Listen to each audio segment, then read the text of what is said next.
Hello everybody. Welcome to another episode of the Fire These Times.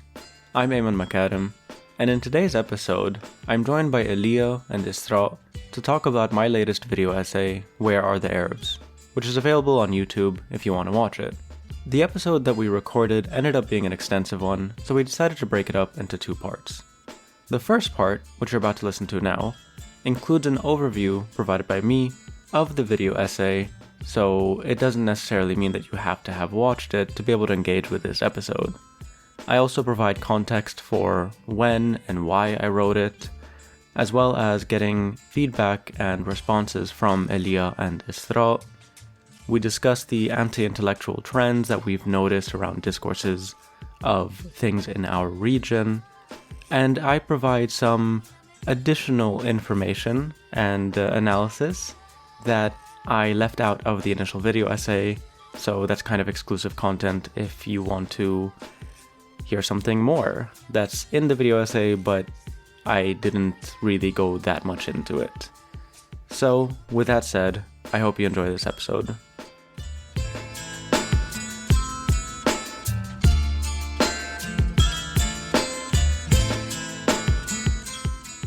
So, welcome everyone to another episode of the Fire These Times. Today we'll be doing a roundtable with Ayman, Makarem, and Israa. Hello, both of you. Hello. Hello. And we'll be talking about, the video essay that Ayman released on YouTube, about a week ago or so, that has some 12,000 views as of the date of recording, which is the 18th of March 2025.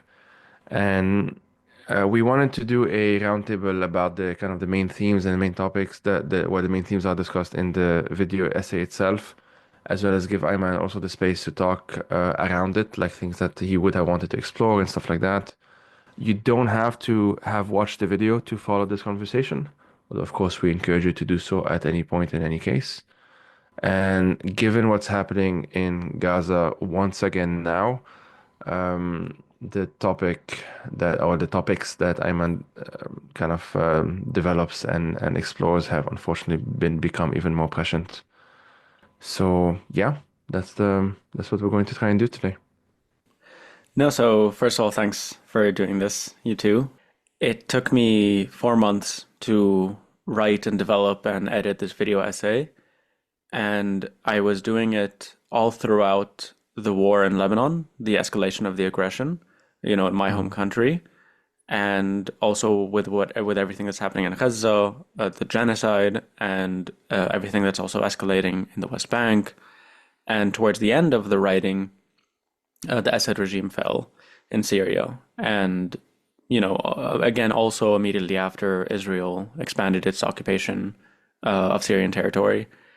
And so there's a lot in this video essay that I bring that comes from a kind of emotional, political urgency of I see this horrible, horrible situation that my people are going through, and how can I contribute in some meaningful way?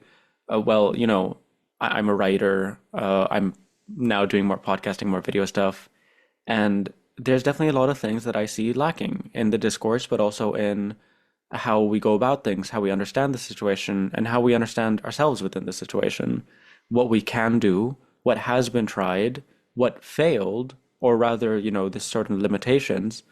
And so I made this video essay around the topics of, a kind of a self-critique of the forms of, at least at a kind of regional scale, the responses to Zionism and Western imperialism.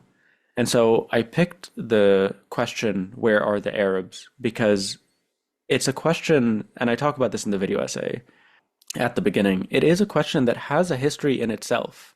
When al-Arab is the first, I think, significant use of this term that's sort of known in the public consciousness. And I show this in the thing, in the, is from newsreels that came out after the Sabra Shatila massacre. And you have these survivors of this massacre screaming at the camera, saying, where are the Arabs? Like you talk, and all these Arab regimes for 50 years have been saying, we are one people. An assault on the Palestinians is an assault on all of us, and we must respond with a unified Arab sort of response. And that actually is really significant. Like we see that sort of tendency, that ideology of Arab nationalism in response to Zionism as being almost like the main force. And so then what I do is I examine the question, I track its kind of lineage from newsreels like that, but also in like popular culture, like music, and in theater. And then I'm like, okay, so let's dissect the question. And I then go to the history of Arab nationalism. Like if we're like, where are the Arabs? So I'm like, okay, to who are the Arabs? Um, I basically then do a very short history of Arab nationalism, starting with the end of the First World War to Abdel Nasser to Sadat, like 1920s, 1950s, whatever, and provide, I think, a kind of, it's not unique, I'm not inventing anything, but it really just is not that disseminated critiques of Arab nationalism. Like, there is still a nostalgia towards Abdel Nasser, Gamal Abdel Nasser, the Egyptian president from 1952 to 1970, as though, like, yeah, he was on the right path, but then there was like betrayals and the West and whatever.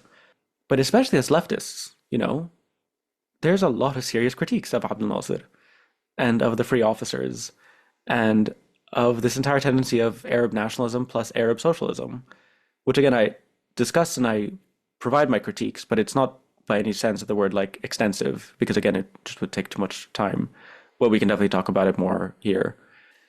And then I do something, that genuinely I think is sorely lacking completely. Not just in discourses of Palestine, but discourses like around the Arab region completely, and in the ways that we engage, which is I talk about class. This is something that I can say kind of confidently that like we Arabs do not have very good class consciousness. Like I can definitely say this for sure in Lebanon.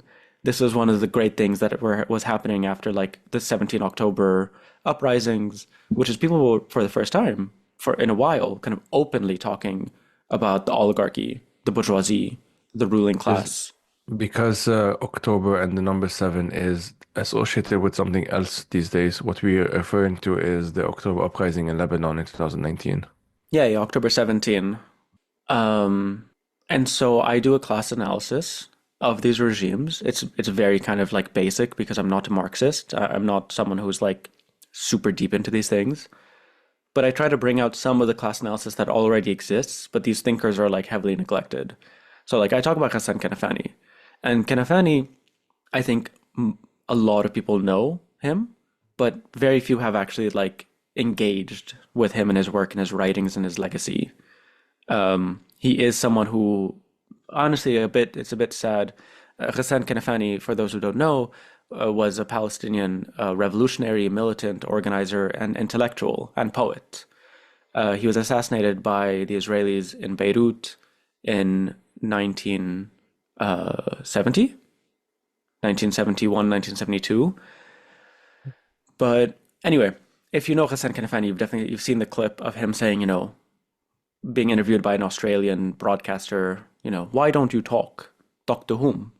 Talk to the Israelis. It's kind of the conversation between the sword and the neck. And that's an Mm. iconic line. And I put that in the video essay. But there's a second part of that same interview that no one ever shares because it's just a bit more complicated, where he's like, basically all the Arab regimes suck one way or the other. And so I end the video then talking about revolution, why revolutions have been largely unsuccessful, in the way that like basically the revolutions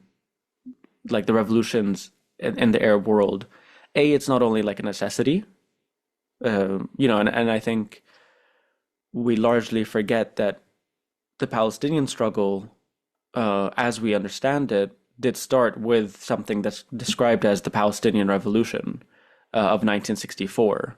This really does not exist much in English, but it's constantly discussed as Thawra al-Falastiniya, and it basically is the founding of Fatah, of the PLO, of this time where basically Palestinian organizers and militants were like, fuck it, we're not going to wait for the Arab regimes to do something. We're going to try and liberate ourselves. And that's described as the Palestinian Revolution. And so I do think it's important to like return to this kind of idea of like revolutionary thinking, not just in solidarity with Palestinians and not just for Palestinians, but like for ourselves. And the fact that Arab liberation and Palestinian liberation are intertwined, like completely. Um, and so that's why I find it a bit frustrating that few people make those links, and that a lot of commentators, and that I see this in the comments for sure, and I knew this was going to happen, that there's such an intense force of separation of other Arabs, and specifically of Syrians. And we can definitely talk about that much more. But that's something that I definitely emphasize a lot in the video essay, which is, yeah, the kind of, and I mean, I will say this is like, there are a lot of things that I didn't say in the video essay that's there, but I'm very willing to like say them fully, explicitly here, which is, for instance, yeah, the fact that there's a lot of like mirroring parallels between Arab nationalism and Zionism. That in many ways, Arab nationalism for the Zionists was one of the best things that could have happened, like the best responses, because they come in and they say it's either us or them. And so then when Arabs are like, yeah, it is us or them, and it's like, oh, okay, see? And so I talk about the Kurds, I talk a little bit about Arab Jews. And so to me, there's a kind of lost potential of a kind of pluralistic, democratic societies that would have meaningfully posed like alternative models of society and of organizing and of whatever that would actually be in opposition to Zionism for what it stands for. Not Zionism just because it's the West doing it, but because it breeds oppression, it's occupation, it's colonialism, it's ethnocentric, it's you know. And so I then end the video essay with a couple of quotes from one by Mariam Barghouti, the Palestinian journalist, and another by Ala Abdel Fattah, Egyptian dissident who is still in prison by Sisi.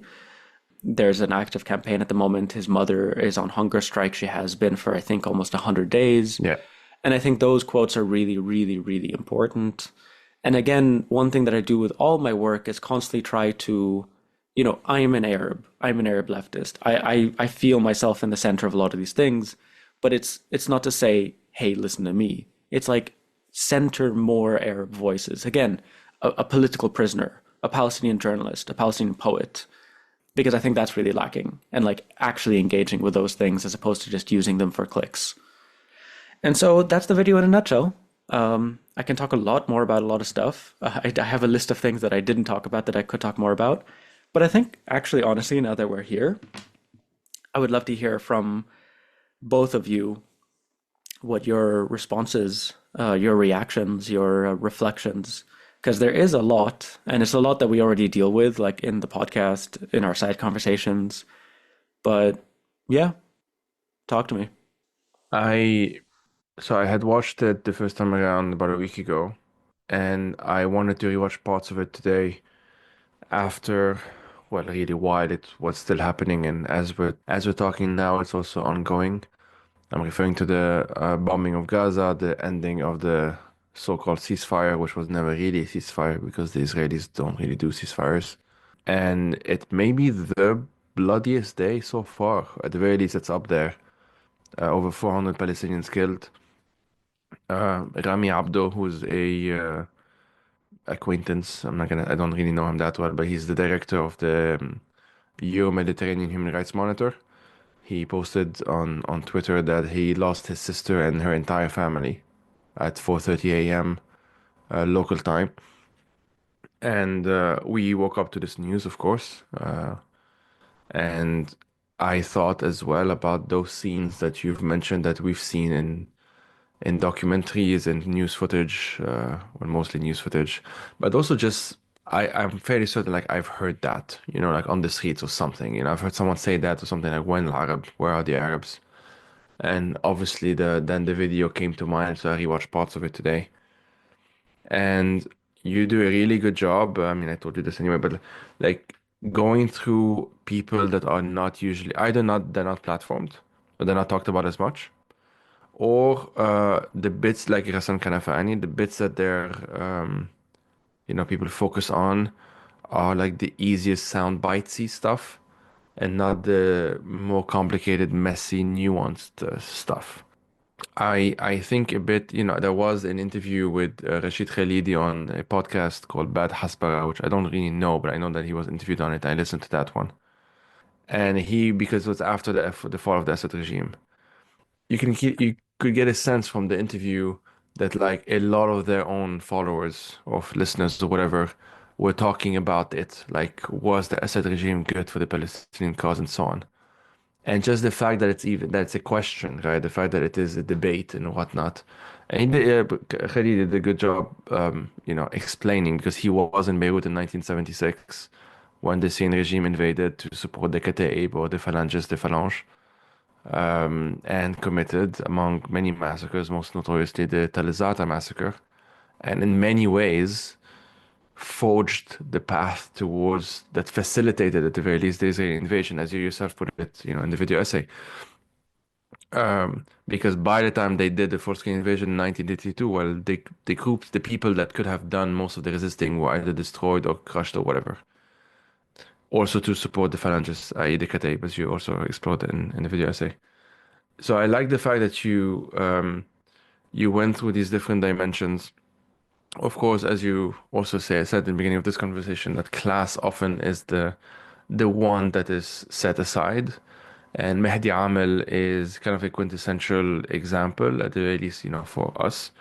And for those who don't know, we probably will do something maybe more on him at some point, some kind of deeper exploration on the Far East Times or something. But he was one of the Marxist intellectuals in Lebanon who was killed by Hezbollah. And it was one of those stories that it wasn't like a secret. He was in hiding, it wasn't. And because there was obviously Hassan Mroué, another one who was killed before him and assassinated in his deathbed. I mean, he was a very old guy, already sickly. And those were the people that were killed. And if you don't have class analysis, you ignore the fact that, well, the people who killed them were Shias, and they were Shias. But if you ignore the fact that the people who killed them had this other ideology that was explicitly anti-leftist, anti-communist, anti-whatever, and explicitly rejected class analysis, well, you wouldn't understand why they did what they did. So yeah, a much needed intervention, I would say, in this messy, mostly unhealthy kind of discourse, and hopefully kind of nudges things towards like a more sober analysis of things, which, yeah, I just hope it kind of becomes a catalyst to more things. Yeah. For me, it was bringing up the critiques that no one was willing to say out loud, or very few of us were really willing. And so it was platforming conversations that needed to be had, right? Like, so I'm Egyptian, right? So I'm thinking a lot about Abdel Nasser and this belief that like, oh, if we just go back to the golden age and we need some like grand leader to save us. And so I found myself thinking a lot about how steeped we are currently in our like in Egypt specifically, this concept of like this idea that we need a grand leader to lead us, that the people themselves aren't capable of making their own decisions, and the abdication over our own autonomy and our own authority, this daddy-like complex, right, within our cultures. It's also got me really thinking about like the concept of Arab unity leads to Palestinian liberation versus Palestinian liberation leads to Arab unity, and how that's such a, from what I'm seeing in like the resistance right now in Palestine, that's like the driving factors. Like we're not waiting for the Arabs anymore. We're going to lead the way to liberation, which in itself will lead liberation for the rest of us, and a way for you to disengage with external power influence. And then there's the like erasure of indigenous identity over this hegemonic Arab identity, right, which eventually led to the fall of the so-called Pan-Arabist ideology. And like till now, right, we're not that Arabs, but then so many people in diaspora fall into this. Maybe it's because we're in diaspora and we're not fully rooted in our like different complex identities. We just like, oh, we're Arab, and it's how we're presented in the media, how we engage with each other. Like, right, being in New York, it doesn't like there's subgroups of the different communities, but at the end of the day, if you find an Arab, you find an Arab, and now you're one. And like, and I like knew many from different like Palestinians, Lebanese, like Egyptian. It didn't matter where you're from. We're just Arabs in a Western world trying to survive racism and Islamophobia and all the different things, right? And so like, and then the final piece that was bringing up for me is the Arab nationalism as a tool of like self-colonization and self-occupation. So yeah, like these are like the main points that like kind of came up for me as I was sitting with this essay and kind of reflecting, and how much like charisma plays into this, and this idea like, right, Abdel Nasser in Egypt is both really hated right now and also really loved. This idea that like, oh, well, he's socialist. It was like, no, he's not. He wasn't socialist. He did some things for the people, but at the end of the day, he himself, you'll find the interviews out there claiming his anti-communism, claiming his anti-socialism. It's things that were put in place to basically appease the people and gain popularity as he consolidated his own power. And I think like you start to mention it at the very, like you mentioned it at the very end, like it's your concluding statement about like how each of these powers essentially were after their own empires. And this was a vehicle to that.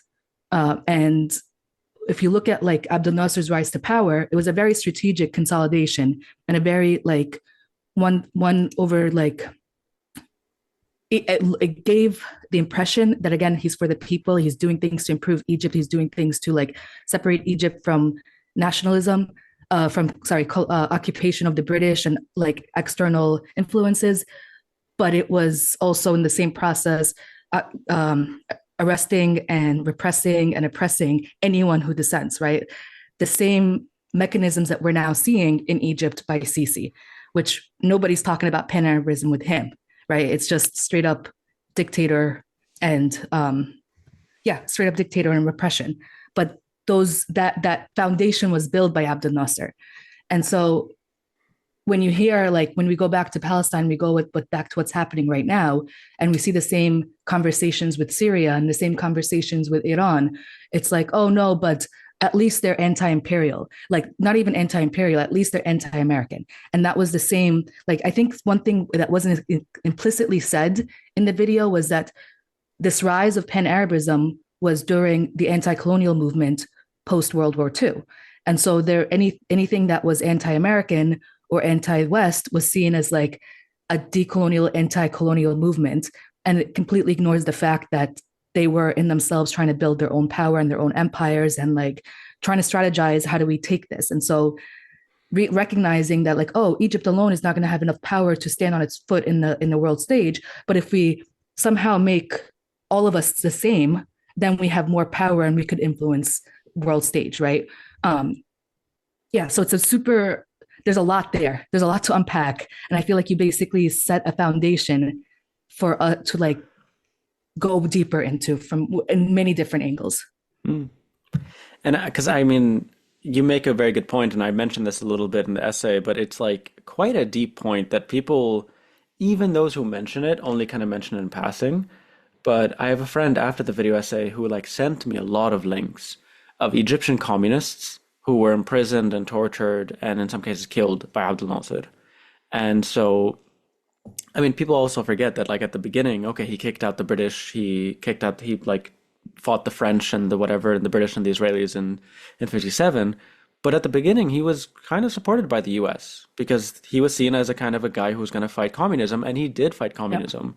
Yep. And in reality, the main tendency that actually was working towards some form of unity, transnationalism, internationalism were the communists, because they didn't see themselves necessarily as Egyptian communists and Syrian communists, at least initially, but that we are one, and not one because we're Arab, one, because we're workers, we're toilers, we're Right. the oppressed of the world or whatever, of the global south.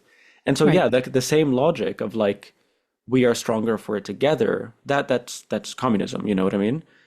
Um, I think there's also the part, right? Like these nationalist like schemes that he part like commercializes in like propagandized. I don't know what's the word. Um, Marketed. That's the good mm, word.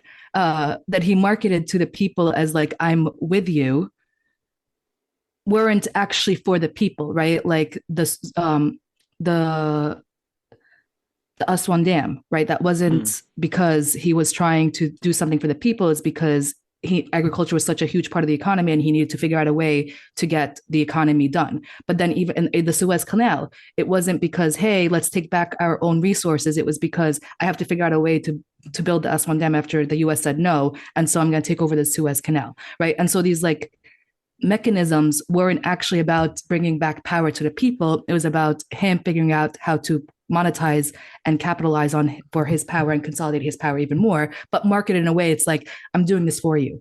yeah, And that's something that's not talked about a lot by Nasser, is like the amount of marketing that was done in order to get the people's buy-in and present not only in Egypt, but essentially throughout the Arab world, whether it was the wars with Israel, the nationalization, this idea of this pan-Arab.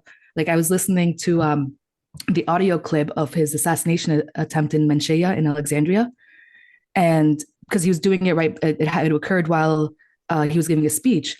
And the shots go off and it doesn't hit him. And he immediately goes into this like rallying cry of like, I'm going to die for the people. My blood is for you, blah, blah, blah. And it completely galvanized not only the Egyptian people, but the entire Arab world around him.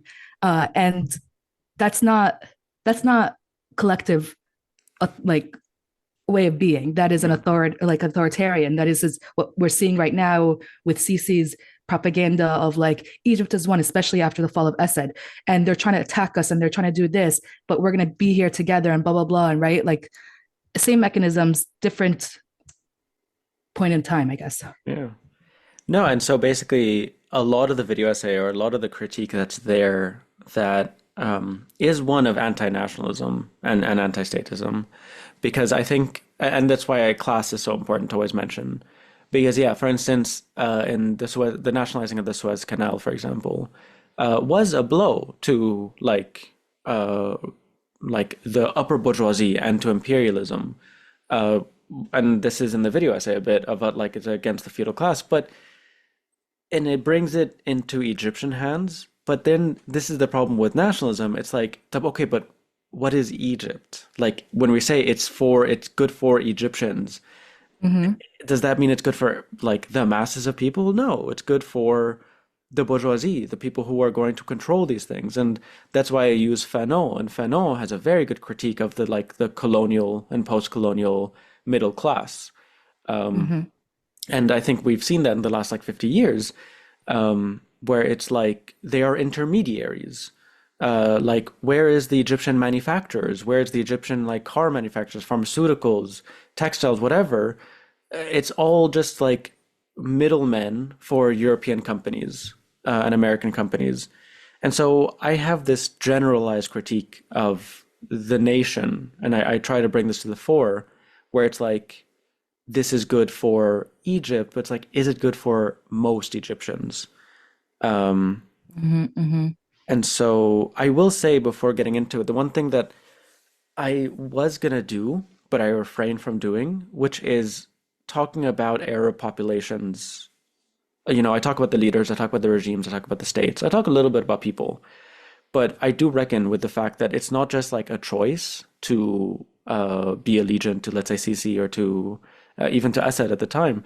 A lot of it is fear. A lot of it is like I don't want to speak up because like Lashu, for what?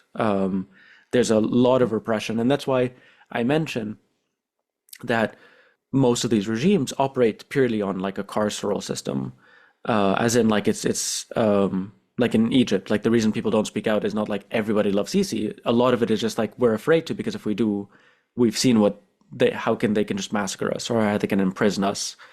there is a part, obviously, and that's the point of the video, of like some of it is choice, some of it is like a lack of like reckoning with history and the tactics we have in front of us. But yeah, a lot of it I think is like legitimate fear that I do always want to reckon with. But in general, by and large, I do see an anti-intellectual trend in our region, but also in just a lot of stuff. It's very frustrating. And to me, as someone who's like, I describe myself, I think this is like a Said like phrase, like an amateur intellectual. Or if I want to be hooty tooty, I can use Gramsci's like organic intellectual. But I like amateur intellectual because I haven't studied these things. I don't have a degree. I don't want to because but it's like doing my own research, doing my own investigations, 10 years of like examining these things. And it's just deeply frustrating because I don't think any of these things are just so obvious. I think everything needs to be intellectually examined and like critically examined, and self-critique is a big part of it. But I part of this I do blame on these regimes, Abdel Nasser and the like, and all these states and regimes. For instance, with Palestine, we're just like, we don't need to think about it. We don't need to study that society. We don't need to understand what's happening. We don't need to read history. We don't need to, because we're just going to crush them. We don't even need to reckon that it exists to begin with, because it's temporal. And it's like, it's so deeply frustrating and stifling. And just, I feel like in many cases, a lot of those tendencies, I look at the history, but I think so many of these things are still very, very, very much so present, and remnants of those histories. I do think we're seeing a lot of that in Syria today as well, like in some of the sort of ideas of, well, Syria for the Syrians, but it's like, who are the Syrians? And if we're gonna keep this, or they're gonna keep this like Syrian Arab Republic, like, is that not gonna replicate some of the problems of the Ba'athist Party and the exclusion and therefore the oppression, whatever? But all in all, what I will say as well, just to wrap up that like last point, is that like I think there's an essentialism with nationalism that I don't like, and that again with this anti-intellectualism, this kind of thing of there is the Zionist and the Western, and then there is the Arab, which is a stand-in for the indigenous, the good guys. And it's like, no, our societies are complex. And these leaders and the bourgeoisie are not just indigenous, victims, and like they are oppressors. They are part of the problem. And again, this is a remnant of this whole trajectory where we only talk about al-adu, the enemy. And I do think rhetorically and discursively that has an effect, as in Israel or the Zionists, because if it is the enemy, it is the only enemy, and it is the only problem. And so it's like, it's just us versus them. But it's like, no, because we have seen in the 50 years, there's a lot of people within who are against us, who are exploiting us, who are preventing us from a lot of stuff, who have their own interests. And so again, that's why I refrain from just talking about these regimes. As I've seen with other examinations of this question, if you Google where are the Arabs, there are a few other people who try to answer this question. I think they suck. The analysis and the people, George Galloway and Richard Medhurst. And their only analysis is that, they're collaborators. And it's like, yeah, but that's not how class works. That's not how history works. That's not how... You know what I mean? It's a very simplistic, very reductionistic, and it's useless. And it's just kind of for clicks. Sorry, I don't know if that was a digression, but I did want to say actually, yeah, this is what's bringing up for me. Like I could link it to the current movement, the diaspora movement in Palestine, right? Where it's like you can't critique the resistance, you can't critique the triangle of resistance, right? The axis. Thank you. Yes, the axis of the axis of resistance. Because we have to fall in line. Like the enemy is Zionism, and once Zionism is gone, everything will miraculously be resolved. And we're not going to talk about anything else, right? And just fall in line, don't question, this is the enemy. And that's the same thing we see in Pan-Arabism, is like the enemy is out there. Don't question those who are leading the way. Don't question the organizers. Don't question those who are trying to like fight for us. Just get in line. And then once we get rid of the foreigners, then we'll deal with everything else. But somehow that point never comes. And so it becomes always this thing that hangs over us of like this external enemy. And we need to just shut up, take what's happening internally until this external enemy who continuously evolves is finally gone. You know, the there's I mean, I'm sure you know this, but there's a book by Jalal Azam called what's it called? النقد الذاتي بعد الهزيمة, like the self-criticism after this defeat, which he released in 1968. So just a year after I know he was writing it during the 6 Day War, the 67 War, but it was released right after. And the details in it are fascinating because he kind of documents how while Egypt was being pummeled, like the Egyptian army was being destroyed by the Israelis, what was actually being shared and like the radio waves, because of course at the time those were the only access to information, was that, basically everything's fine. Things are good. We're winning. The Israelis are retreating, whatever. And it says a lot. I mean, you mentioned it yourself as well, like the very term Naksa, the setback, which is how the Arabs, I mean, historically at the very least, is how the 1967 war is described, as if, it's just a temporary, minor setback, exactly, that somehow, somewhere, at some point, we'll just figure it out and, we'll be back and whatever. And it kind of feels sometimes that in some ways, not in all ways, but like in some ways, we're still at that. Like we're still in that, I don't know if the term is mindset, paradigm, I guess maybe, that like it is a temporary thing, that the defeat is a temporary thing and we just need to whatever to one day come back and whatever. And what happened, and you explored this very well in the video essay, is that it moved into the apolitical realm. It moved into quote unquote culture, into symbolism, into whatever, to the point where you had that ridiculous song of, we are the world, but for Arabs. Yeah.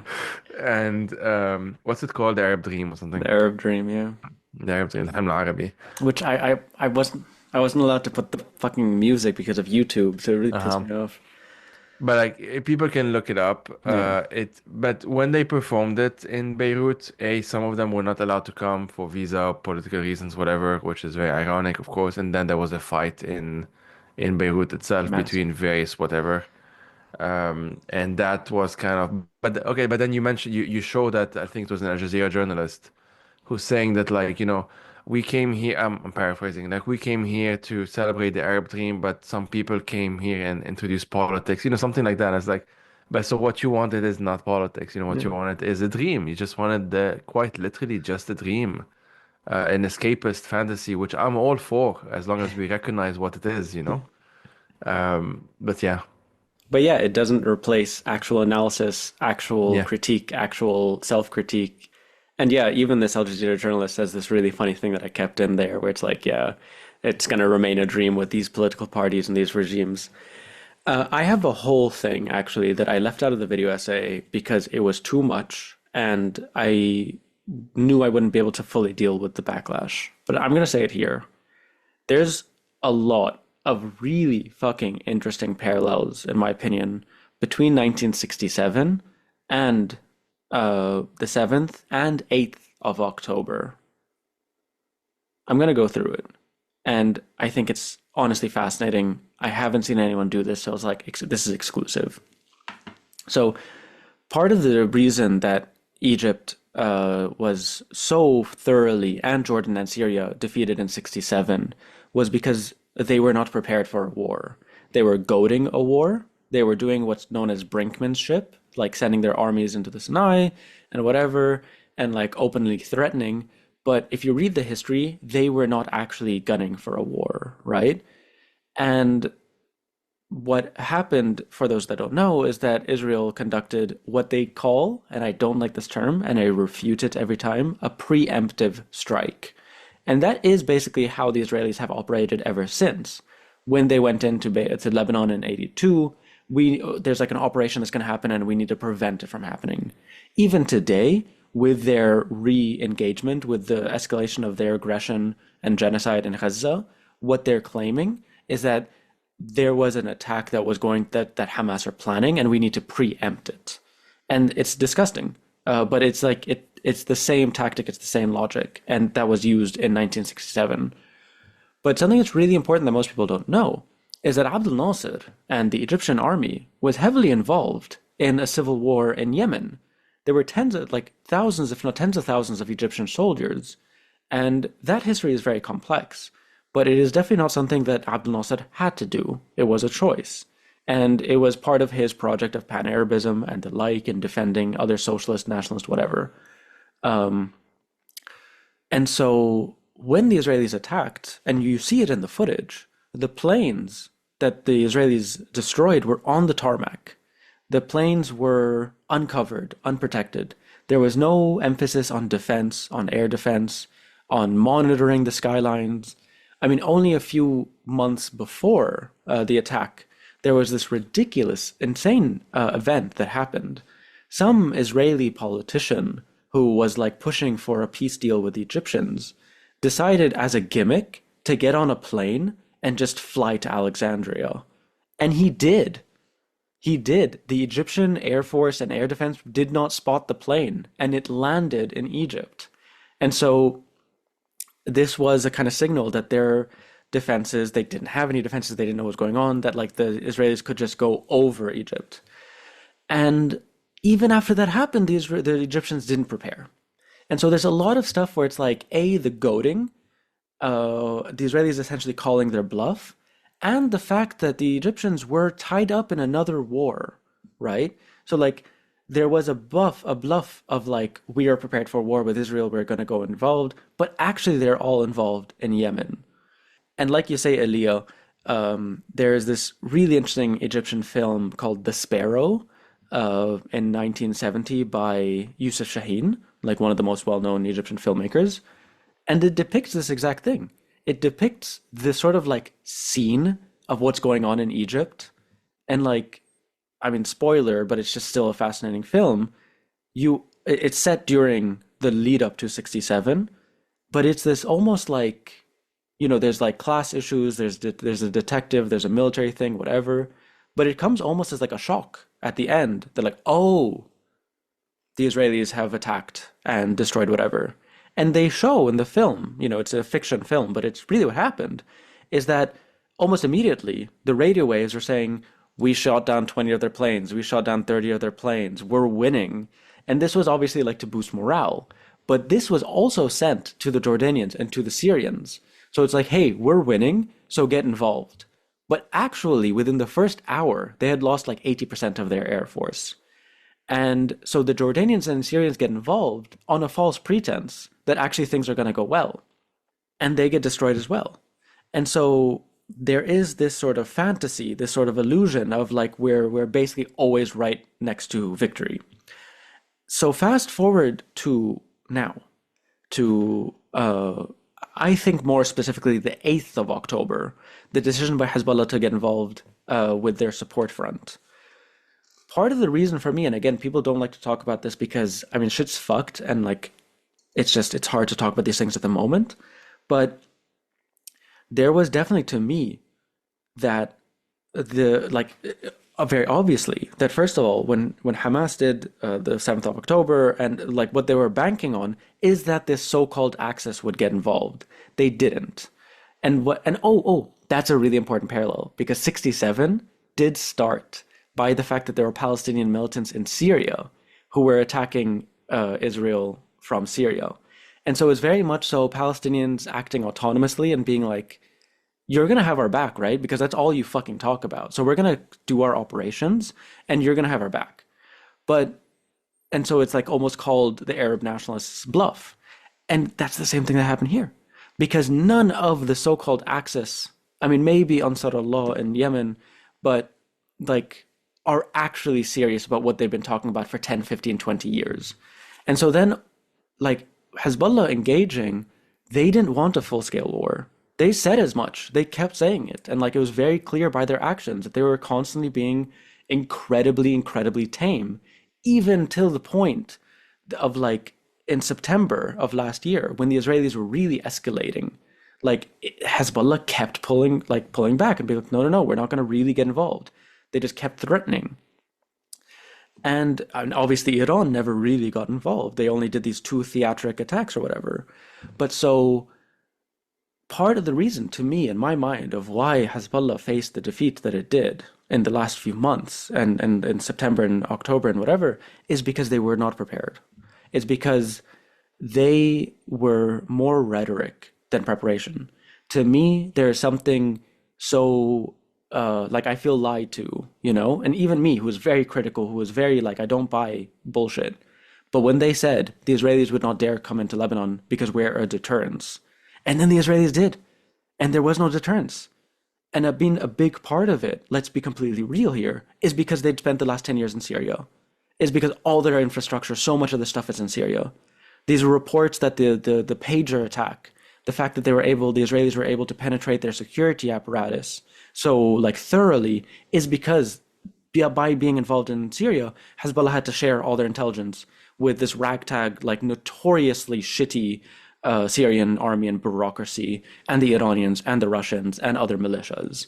And so to me, that there's this distinct parallel that I see that, again, I have not seen elsewhere between 67 and this 8th of October, 8th of September, 8th of October, again, the opening of the support front, in that it was the calling of a bluff.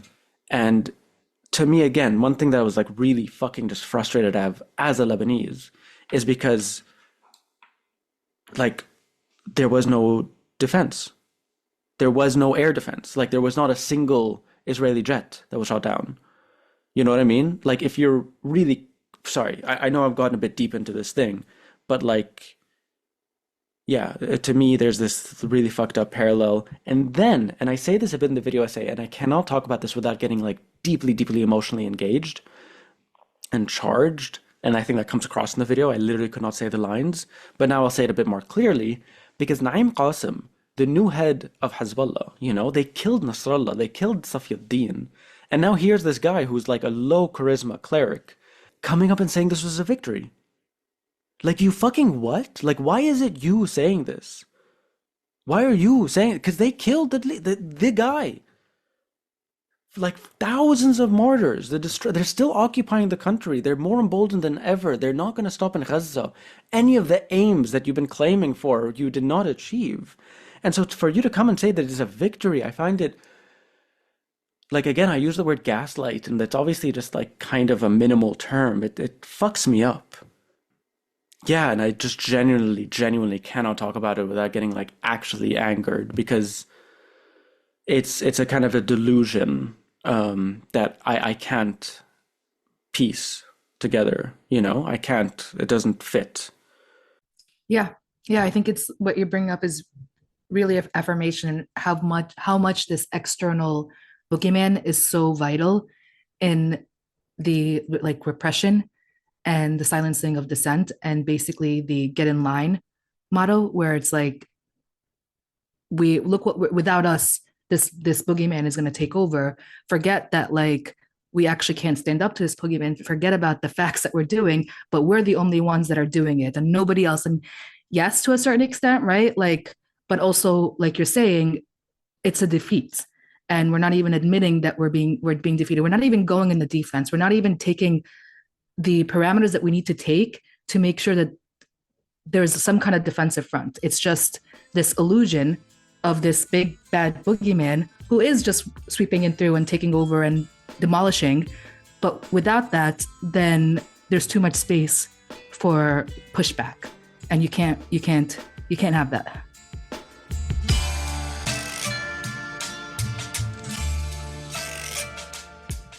Thank you for listening to another episode of The Fire These Times.